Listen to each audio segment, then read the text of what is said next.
And now, it's time for another Dice Tower review with Tom Vasel. Hey folks, I'm Tom Vasel. Today we're taking a look at a game called Nimble. Now when I first saw Nimble, I was pretty excited because that is a cool cover.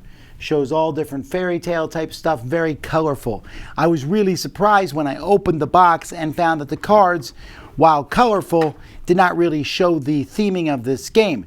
This is called a card shedding game, taking you through 6 classic things of literature: Alice in Wonderland, Moby Dick, Around the World in 80 Days, Adventures Pinocchio, Don Quixote, and The War of the Worlds. Card shedding is not really a good description for this. This is a speed game. You're just trying to flip cards over and match things on the table, similar to a lot of other games like Dutch Blitz and things like that. Here's how it plays.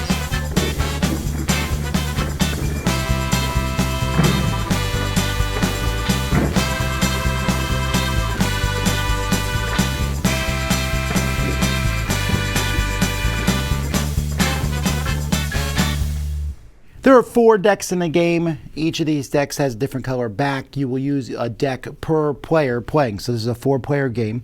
You're going to have 3 cards set up here in the middle. When the game starts, you're going to take your deck of cards into your hand like that, and you'll be discarding cards face down like this. What you're going to be doing is you're trying to play your cards. When the frame of your card, so this is an orange frame, matches the middle of one of these, you can play it there. It doesn't. So I flip my next card, same thing.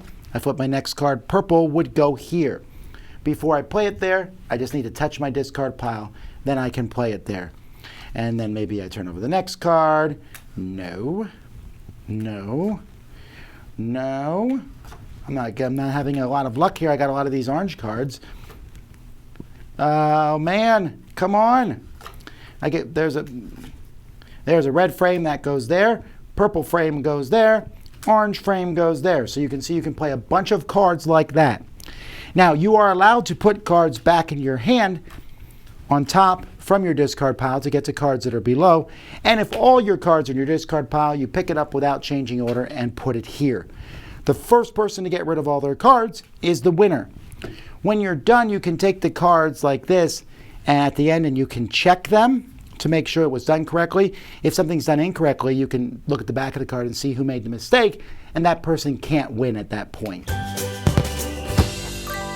So with any game like this, color blindness is going to be an issue, but you can see the back of the cards very easily distinguishable.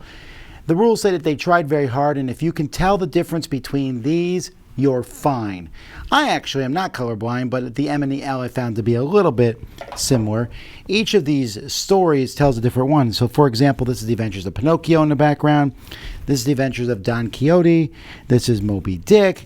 The purple is the War of the Worlds. This is Alice in Wonderland. But I gotta be honest, can you tell that? You have to look really close. There may be some theming in here, but the theme is tenuous at best. The cover looks really cool, as I said at the beginning, but the cards themselves, meh.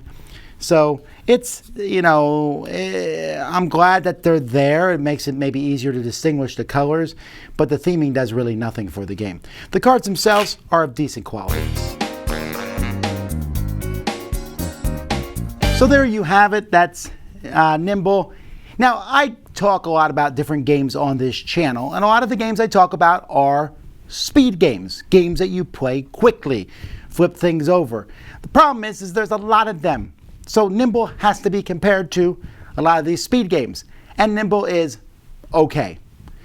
What does Nimble add that the other games don't? Well, definitely it doesn't add the theme at all.